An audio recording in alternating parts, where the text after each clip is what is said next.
अस्सलामुअलैकुम दोस्तों, आज आपको मैं डेबिट और क्रेडिट रूल बताऊंगा कि एक्रूअल अकाउंटिंग में डेबिट और क्रेडिट किस तरह से रिकॉर्ड किया जाता है। तो अच्छा, आपने सबसे पहले इन 5 अकाउंट्स को माइंड में रखना है: एसेट्स, कैपिटल, लायबिलिटी, एक्सपेंस और इनकम को। आपको ये रूल अप्लाई करना है जब भी आप अपने पास जनरल एंट्री करोगे। तो यहाँ पे आप देख रहे हैं कि एसेट डेबिट होता है, ठीक है।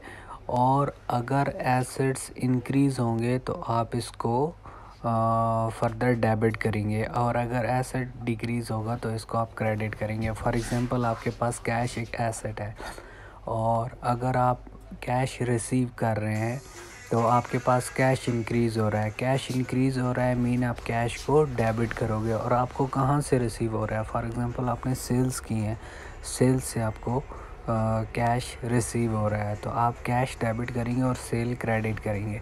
मीन के कैश एसेट है, इंक्रीज़ हो रहा है, और आप डेबिट करेंगे। और फॉर एग्जांपल, आप परचेजेस कर रहे हैं तो परचेजेस आपकी एसेट है, ठीक है, लेकिन आप कैश परचेजेस कर रहे हैं तो आप कैश पे कर रहे हैं और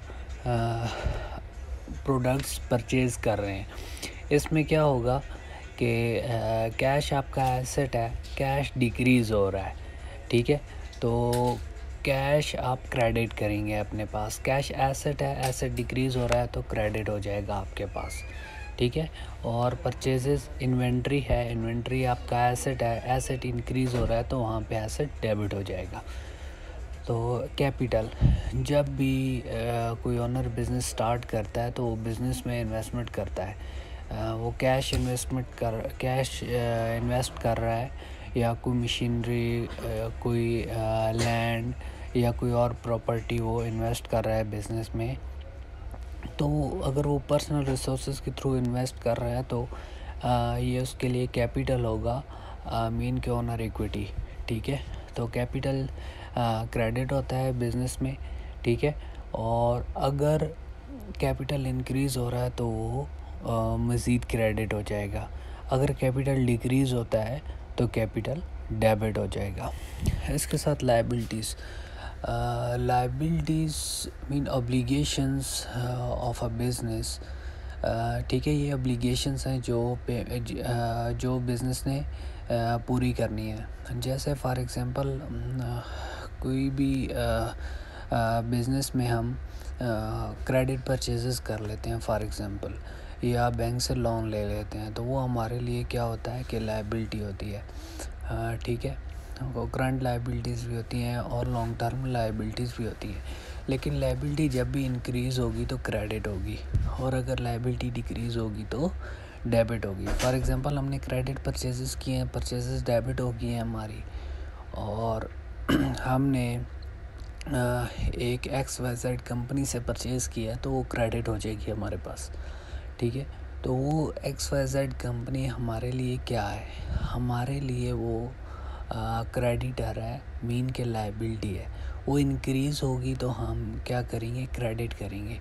लेकिन जब वो डिक्रीज़ होंगी लायबिलिटी तो उनको हम डेबिट करेंगे। जैसे हम क्रेडिटर्स को पेमेंट कर देते हैं, फॉर एग्जांपल उसे हमने 80,000 पे करना था, उसमें से हम 20,000 पे कर देते हैं तो 20,000 से लायबिलिटी डिक्रीज़ हो जाएगी तो वो क्रेडिटर डेबिट हो जाएगा 20,000 से। अगर कैश की फॉर्म में पे कर रहे हैं तो कैश क्रेडिट हो जाएगा, ठीक है। इसके साथ एक्सपेंसेस, ठीक है। बिज़नेस में डिफरेंट तरह के जो एक्सपेंसेस हो रहे हैं, एक्सपेंसेस को हम अपने पास डेबिट करते हैं। याद रहे कि एक्सपेंसेस अगर इंक्रीज़ होंगे तो हम उनको मज़ीद डेबिट करेंगे, और अगर डिक्रीज़ तो उनको हम क्रेडिट करेंगे। इसके साथ इनकम है रेवेन्यू, सेल्स, एक ही चीज़ का नाम है इनकम, रेवेन्यू या सेल।